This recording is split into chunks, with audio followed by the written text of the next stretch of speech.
Sobat Kairos yang dikasihi Tuhan Yesus Kristus, renungan firman Tuhan bagi kita saat ini tertulis dalam Yesaya 57 ayat 20. Demikian firman Tuhan.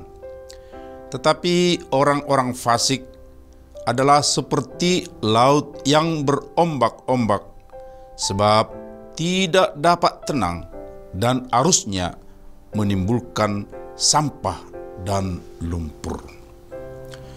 Konteks daripada nas hari ini adalah penghiburan kepada bangsa Yehuda yang setia kepada Tuhan, yang sedang dalam proses pulang dari pembuangan, dari pembebasan atas hukuman. Walau Tuhan di tempat jauh dan kudus, tetapi Dia dekat dengan mereka yang rendah hati dan menyesali diri akan keberdosaannya. Hati Tuhan tidak tetap dalam amarah, tetapi berbalik kepada kasih-Nya, penuh kasih dan kemurahan. Dia mengampuni mereka yang menyesal dan mengakui dosanya. Bahkan Allah akan menganugerahkan semangat dan kehidupan yang baru.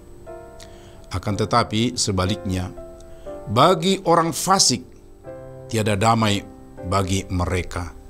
Mereka justru di dalam bayang-bayang ombak besar sehingga tidak tenang, dan efeknya menghasilkan sampah, limbah yang tiada berguna, malah akan membuat penyakit untuknya dan juga untuk orang banyak. Siapakah mereka ini? Orang fasik dalam bahasa Arab adalah orang yang keluar dari ketaatan kepada Allah. Dalam Alkitab disebutkan dengan kata rasa, orang yang bersalah di hadapan Tuhan. Kebiasaan mereka, walau sudah tahu berdosa, namun tidak mau mengakui dosanya. Dalam arti lain, orang fasik disebut juga sebagai orang yang tidak beriman. Mereka mengetahui keberadaan Tuhan, namun enggan mematuhi firman-Nya.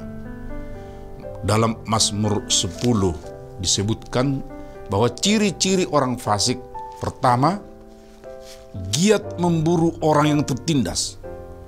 Kedua, memuji-muji keinginan hatinya, mengutuki dan menistakan Tuhan.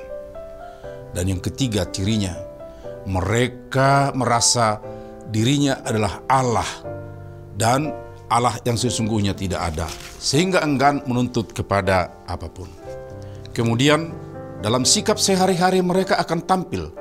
Mereka akan sombong, ingin menang diri, suka mencela, mengolok-olok, menindas, dan dengki atau iri hati, hingga bisa memicu perselisihan. Memang secara duniawi tampak berlimpah harta, fasilitas, dan hidup enak. Sementara sebaliknya orang baik-baik dan beriman justru sering menderita serta diuji oleh berbagai kemalangan. Hal ini bisa saja membuat banyak orang salah paham akan esensi hidup beriman kepada Tuhan. Orang baik menderita, orang fasik bergembira. Karena itulah pemazmur dalam Mazmur 73 hampir terpeleset karena cemburu melihat para pembual dan kemujuran orang fasik. Tidak sakit-sakitan dan gemuk, tidak tampak ada kesusahan, harta bertambah banyak, tidak kena tulah. Bahkan mereka bisa mempengaruhi orang lain berbalik dari Tuhan. Namun, katanya kemudian, ketika dia memahaminya dari sudut iman, dari dalam tempat kudus Allah katanya, bahwa sekarang ini mereka berada di jalan licin, jatuh dan hancur, dan kesudahannya akan lenyap habis. Karena itu tidak boleh iri terhadap kemakmuran orang fasik. Sebagaimana disebutkan Amsal 24 ayat 19, jangan menjadi marah karena orang yang berbuat jahat, dan jangan iri kepada orang fasik. Doakanlah orang fasik supaya mereka berubah, datang kepada Tuhan. Dan jika ada orang fasik mendengar firman ini pada saat ini, bertobatlah agar hidupmu diberkati oleh Tuhan. Amin. Selamat beraktivitas Sobat Kairos. Tuhan Yesus memberkati kita semua.